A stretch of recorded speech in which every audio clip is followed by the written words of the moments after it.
Now today we will start our chapter number 9, obedience, from our moral education, from our supplementary reader of class 6th.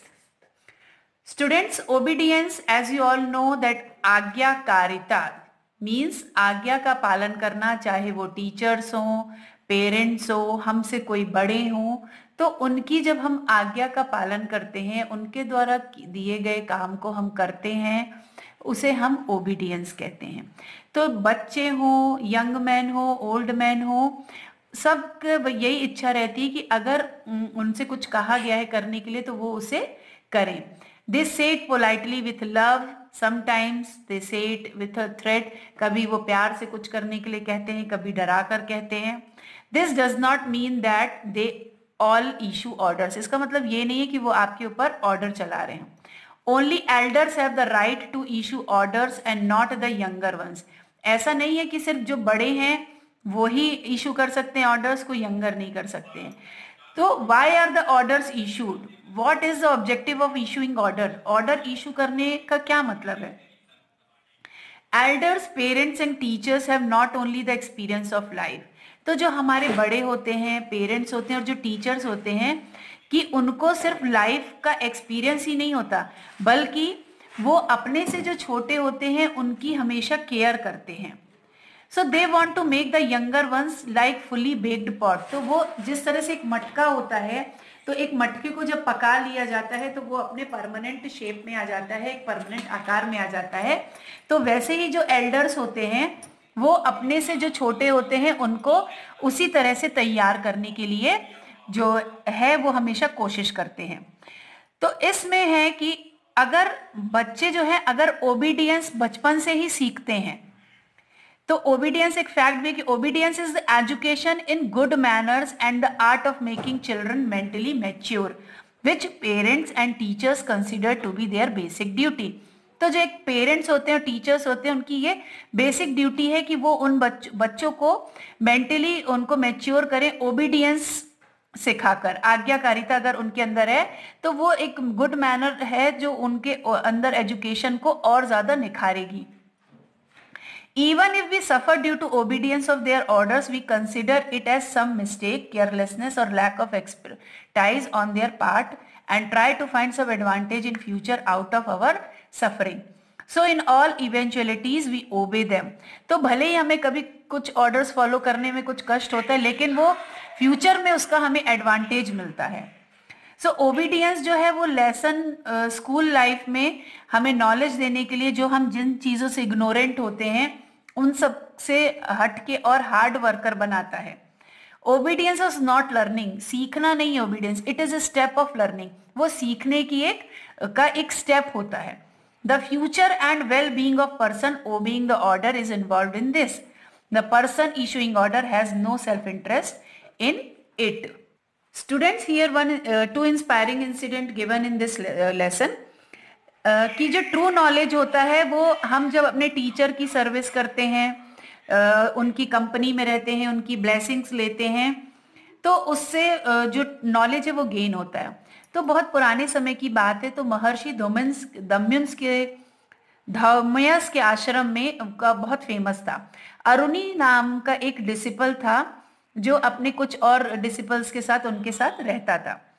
तो आश्रम में जितना भी work था वो सब डिसिपल्स ही करते थे, जो शिष्य थे उनके।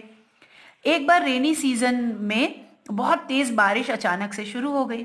तो महर्षि ने अरुणी से कहा कि बेटा फील्ड में जाकर देख के आओ कि जो वो मेड़ बनाकर रखते ना फील्ड में पानी, तो क्या वहां से पानी के कारण वो पूरी हट तो नहीं गई है। अरुणी फील्ड में गए, उन्होंने देखा कि वहां जो एम्बैंकमेंट है वहां पर एक क्रैक आ गया था और जो पानी था उससे निकल के बाहर जा रहा था। तो अरुणी ने उसको क्रैक को पहले सॉइल से रिपेयर करने की बहुत कोशिश की, लेकिन वो बार बार पानी के फोर्स से धुल जा रहा था। बहुत बार कोशिश करने के बाद भी वो सक्सेस नहीं हो पाए।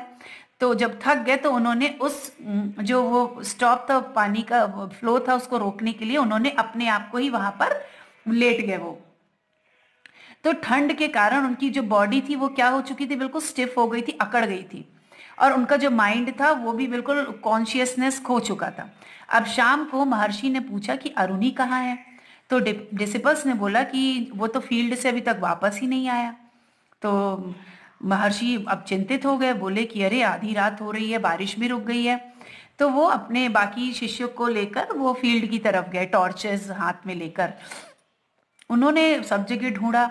अचानक से एक हल्की सी आवाज सुनाई दी, गुरुजी आई एम हियर।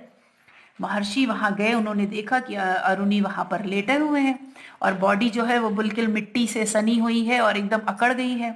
तो जल्दी से उनको उठाकर आश्रम लाया गया, वहां पर फायर वगैरह लिट करके उनकी बॉडी को वार्म किया गया और उनको खाना खिलाया गया।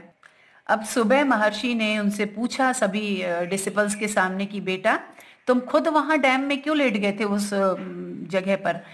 तो इस तो आज से तुम वहां पर लेटे हो, इसलिए आज से तुम्हारा नाम उद्दलक रखा जाता है। And we all learn all the shrutis of your own. तो उस समय से अरुणी जो थे वो ऋषि उद्दलक के नाम से जाने जाने लगे। और ये रिजल्ट जो था वो उनके डिवोशन का था, जो उनके गुरुजी के लिए उनका था, उनकी सर्विस का था, उनके ओबीडियंस और उनके फर्म डिटर्मिनेशन का था। सेकेंड इंसिडेंट में स्टूडेंट्स आप सब जानते हो श्री राम की कहानी, जो इंडियन हिस्ट्री में बहुत फेमस है, जो एक आइडियल के रूप में भी जानी जाती है कि श्री राम ने अपने पेरेंट्स और टीचर्स की आज्ञा मानकर किस तरह से अपने फादर की जो बात थी उसके लिए उन्होंने हैप्पीली जो अयोध्या थी उसके थॉर्न को छोड़ दिया था और वो वनवास एक्सिल में चले गए थे 14 ईयर्स की। कि उन्होंने अपने फादर के प्रति वो इतने डिवोटेड थे कि उन्होंने उनके प्रॉमिस को फुलफिल करने के लिए सारे कंफर्ट्स और रिचेस जो थे अयोध्या के उसको त्याग दिया और वो 14 ईयर्स के लिए फॉरेस्ट में चले गए। तो इसके लिए श्री राम का फॉरेस्ट जाना शो करता है कि उनका जो जीवन था वो एंजॉयमेंट के लिए नहीं था, जबकि सैक्रिफाइसेस के लिए था। तो स्पिरिचुअल जो सेटिस्फैक्शन होता है वो सबसे बड़ा कंफर्ट, ग्रेटेस्ट कंफर्ट होता है, जो कि सभी कंफर्ट और हैप्पीनेस में सबसे ऊपर होता है कि हमें अपने पेरेंट्स की सर्विस में ऑब्जर्वरेंस ऑफ ड्यूटी और ओबीडियंस को जब हम फॉलो करते हैं तो ये सारी चीजें हमारी लाइफ में ऊपर होती हैं सबसे ज्यादा। So students, that is the lesson of obedience. So all of you have to read it and try to understood it.